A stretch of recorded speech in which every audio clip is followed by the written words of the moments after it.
బాఘి 4 సమీక్ష స్వాగతం.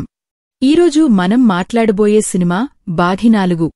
టైగర్ ష్రాఫ్ నటించిన ఈ యాక్షన్ థ్రిల్లర్ మానసిక యుద్ధం, ప్రేమ త్యాగం మరియు శత్రువుతో జరిగిన ఘర్షణల చుట్టూ తిరుగుతుంది. కథ ప్రారంభం. రొన్నీ అనే నావిక సైనికుడు ఓ ప్రమాదం తర్వాత మానసికంగా క్షీణిస్తాడు. అతనికి అలిషా అనే అమ్మాయి గురించి గుర్తులు వస్తుంటాయి.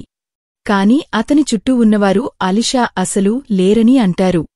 ఇక్కడ కథ మానసిక గందరగోళం వైపు దూసుకెళ్తుంది. అలిషా పాత్ర. అలిషా రొన్నీ మనస్సులో జీవిస్తుంది. ఆమెతో గడిపిన క్షణాలు, ఆమె మాటలు, ఆమె నవ్వు అన్నీ అతని మనస్సులో పదే పదే ప్రత్యక్షమవుతాయి. కాని ఆమె నిజంగా ఉందా, లేక అతని కల్పనా? ఈ ప్రశ్న కథను ముందుకు నడిపిస్తుంది. తండ్రి బంధం. రొన్నీ తన తండ్రితో ఉన్న బంధం ఈ కథలో కీలక పాత్ర పోషిస్తుంది. తండ్రి అతనికి ధైర్యాన్ని, విశ్వాసాన్ని, జీవితంమీద నమ్మకాన్ని నేర్పుతాడు.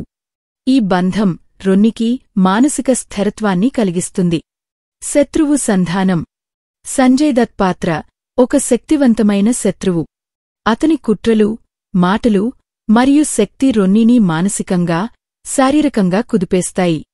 యుద్ధ సన్నివేశాలు బలంగా, రక్తపాతంతో కూడినవి.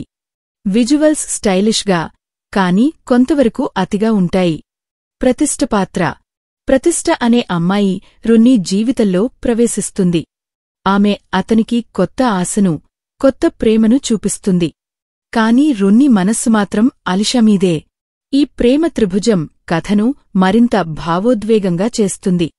క్లైమాక్స్. కథ చివర్లో అలిషా నిజంగా ఉందా, లేక రొన్నీ కల్పనా అన్నది బయటపడుతుంది. రొన్నీ తన శత్రువులను ఓడించి తన ప్రేమను త్యాగంగా మార్చుకుంటాడు. అతని మానసిక యుద్ధం ముగుస్తుంది. ఇది ఒక భావోద్వేగ ముగింపు. సాంకేతిక అంశాలు. సినిమాటోగ్రఫీ బాగుంది. బ్యాక్గ్రౌండ్ స్కోర్ శక్తివంతంగా ఉంటుంది. పాటలు కథను నిలిపేస్తాయి. డైలాగ్స్ కొంతవరకు అతిగా ఉంటాయి. యాక్షన్ సన్నివేశాలు టైగర్ ష్రాఫ్ శైలికి తగ్గట్టుగా ఉంటాయి. ముగింపు. బాఘి 4 ఒక మానసిక యుద్ధం కథ. ప్రేమ, త్యాగం, ధైర్యం మరియు శత్రుత్వం all blend into one intense experience. ఈ సినిమా హార్డ్కోర్ యాక్షన్ అభిమానులకు, టైగర్ ష్రాఫ్ ఫ్యాన్స్కి నచ్చుతుంది. కథపరంగా కొంత బలహీనత ఉన్నా భావోద్వేగం మాత్రం ఉంది.